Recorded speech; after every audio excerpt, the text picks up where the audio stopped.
For this latest Pop 5, let me apologize ahead of time because we are about to embark down the path of Ed and Lorraine's paranormal case files that inspired the Conjuring universe.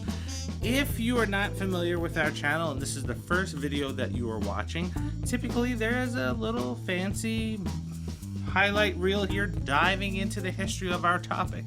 And originally I intended this list to be based on the Warrens case files that should be created into films. Unfortunately, as I dove into the research, I went down a little rabbit hole, and some of the things that I found about the current movies and some of the cases that are made into movies and how they tie into these, well, let's just say it's not that good. And with a sound conscious, I can't just throw out some clickbait out there for some views and some likes.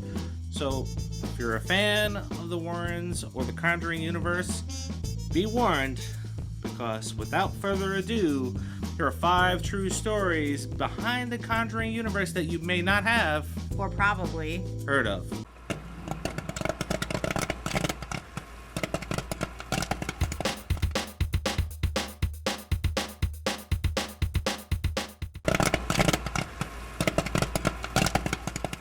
Number 5.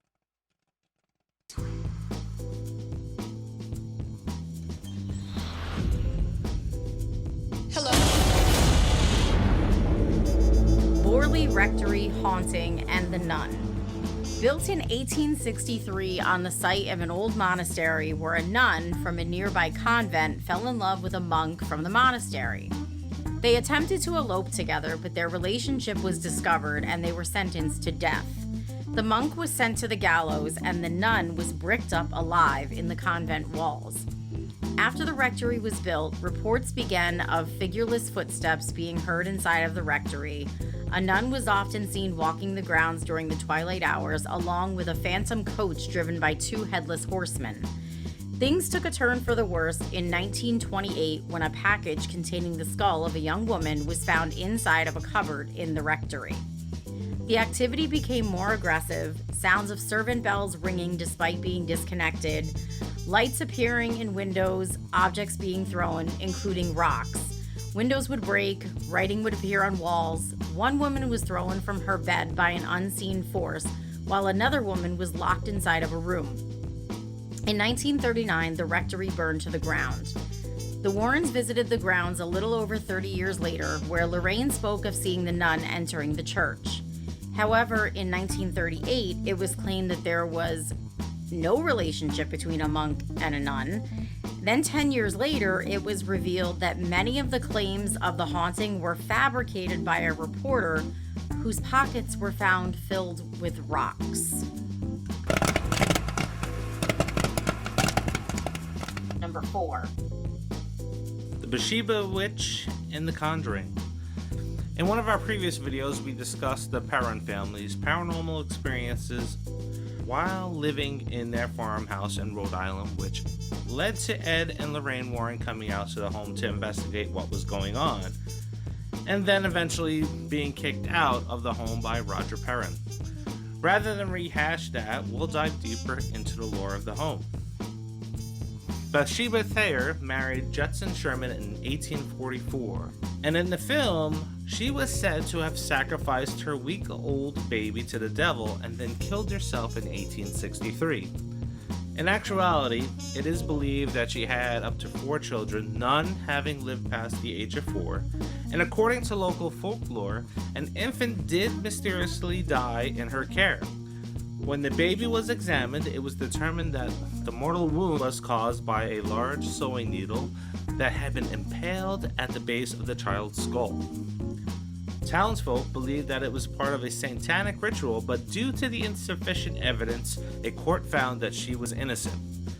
Sherman lived a full life, dying at the age of 73. Number 3. Amityville and The Conjuring 2. The second film opened with the Warrens investigating a home in Amityville, Long Island, less than 2 months after the Lutz family fled the home in terror.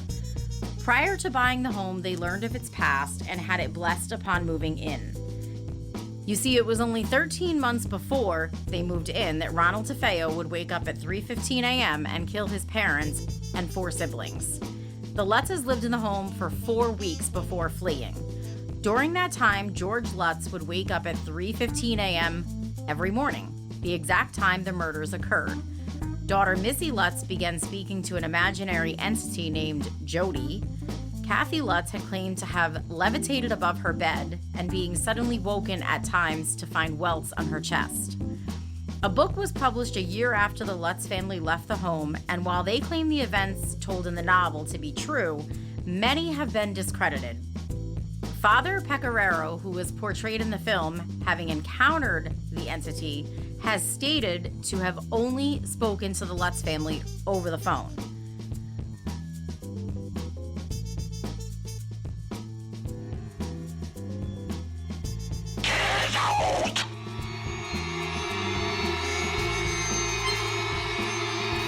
Physical damage to windows, doors, and locks were refuted by the next owners, who stated that everything in the home was original and not replaced. Cloven hoof prints appearing in the snow was debunked by historical weather data, proving it had not snowed while they were there. Eventually, Ronald DeFeo's lawyer, William Weber, revealed that he had met with the Lutzes and concocted the story over several bottles of wine in an attempt to get his client a retrial. Despite passing a lie detector test and erupting lawsuits over the claims, George Lutz registered the trademark for the phrase, the Amityville Horror. Number 2. The Enfield Haunting and Conjuring 2. The story of a young girl possessed by a demon inside her London home that captivated a nation. This case involved strange voices, levitation, flying objects, furniture being moved through the air, cold breezes, and much, much more. In 1977, Peggy Hutchins, mother of 4 children, moved into her home. One day, after moving in, she heard loud noises coming from her daughters, Janet and Margaret's bedroom, and went to tell them to go to sleep. But instead of finding them roughhousing, she found them huddled in a corner, terrified. Peggy soon witnessed what they had, the chest of drawers moving towards the door. This was the beginning of 18 months of terror, where the furniture would turn over on its own, cups filled with water, fires ignited, figureless voices would be heard, and the girls would levitate. And in one instance, a curtain wrapped itself around Janet's neck and tied itself to the bed. Local investigators backed the claims, and unlike the movie, the Warrens only visited once, where they claimed that the house was possessed by a demon. Like depicted in the film, Janet was caught on camera bending spoons and attempting to bend an iron bar. Janet was also found banging a broom handle on the ceiling and hiding objects. The voice of Bill had a habit of suddenly changing topic, a trait that Janet also shared. The girls eventually admitted to pranking journalists and were compelled to retract their confessions by another journalist. 40 years later, Janet admitted that she and her siblings fabricated a few events just to see if they would get caught. Number 1. The Trial of Arne Johnson and The Conjuring, The Devil Made Me Do It. In 1979, in Brookfield, Connecticut, Arne Johnson and his girlfriend Deborah Glatzel prepared to move into an old house at the edge of town with the intention of restoring it for future tenants. Glatzel's younger brother was helping them clean one day when he saw an old man who pushed him and delivered an ominous warning that the old man had vowed to harm the Glatzels if they moved into the home. Over time, David's visions grew in intensity and became more menacing. The old man began to change shape, appearing with big black eyes, jagged teeth, horns, and hooves, threatening to take his soul. David's behavior began to change too. He became physical with his family, he could recite passages from the Bible at random, and soon his body became covered in scratches and bruises that nobody could account for. At times it seemed as if he was being choked by invisible hands, and at others he would be shaken like a rag doll. The Glatzels enlisted the help of the Warrens, who conducted 3 exorcisms in the presence of priests. The last one saw Johnson demand the demons take possession of him, and that they did. Soon after, Johnson's behavior changed. He'd go into trances in which he'd growl, suffer from hallucinations, even one day crashing his car into a tree and claiming a demon made him do it. Within a few months, Johnson killed his landlord after a heated argument that erupted after their landlord took hold of Johnson's younger cousin and wouldn't let go. Despite his defense in court being that he was possessed, Johnson was convicted of manslaughter and only served 5 years in prison. Lorraine Warren wrote a book about the story and would share a portion of the profits with the family. However, 25 years later, David's brother sued Lorraine Warren after re-releasing the book, claiming the story to be a hoax and a stigma that haunted him and his brother in real life while growing up. Does this affect how you perceive the Conjuring universe? Does it make the movies less scary? Does it like, oh crap, I'm never gonna watch these again? No. So I still like the movies for what they were. I mean, they're still a creepy movie that I would have been interested in watching whether or not it was based on an actual true event. It does, however, change how I feel about the Warrens. But I still like the movies for what they were. Yeah, we talked about this in an earlier video when we were doing some topics on ghosts as well, where the first time I really saw Lorraine Warren was on that show, The Paranormal State, and The Paranormal State was nailed for being fraudulent, including the guy that was running the show that got nailed for a lot of scams. Including faking cancer. Yes, and telling psychics that came onto the show a lot of details about it before they came onto the show, blindfolded, and it's like, oh, okay, well, oh my god, you knew this, you knew that? That's because he told them beforehand. Yeah. Lorraine was one of those people, and it's like, oh man, you know. And then all the controversy about the Amityville over the last 10 to 15 years, and that's another stigma on there. And then, like I said, doing the research on this is like, wow,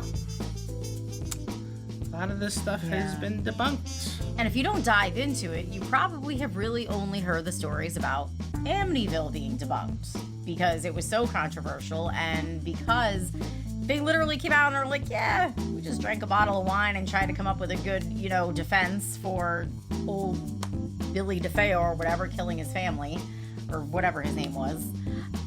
There were a lot of them. That's all I know. I am a believer in ghosts. And I am too. So, and you know what? The Amityville movies still scare the crap out of me. So it's something that I would still watch, and that's never going to change.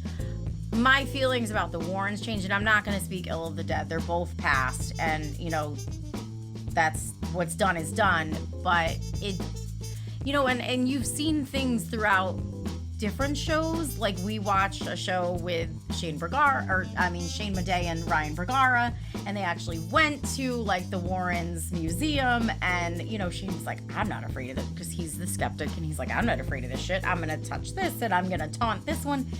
Nothing ever happened to him, so it was like, okay, well, you know what? We don't always believe that those bad things are really going to happen, but it just really plays into the truth behind it all. Yes, the warning is that if you taunt Annabelle to this day in her case, tap on it and threaten her to do, say, hey, come and do something to me, she's going to do it because the Warrens on their website say that somebody else did that in the past, and that guy drove his motorcycle into a tree on the way home. Yeah. And it's just on the website.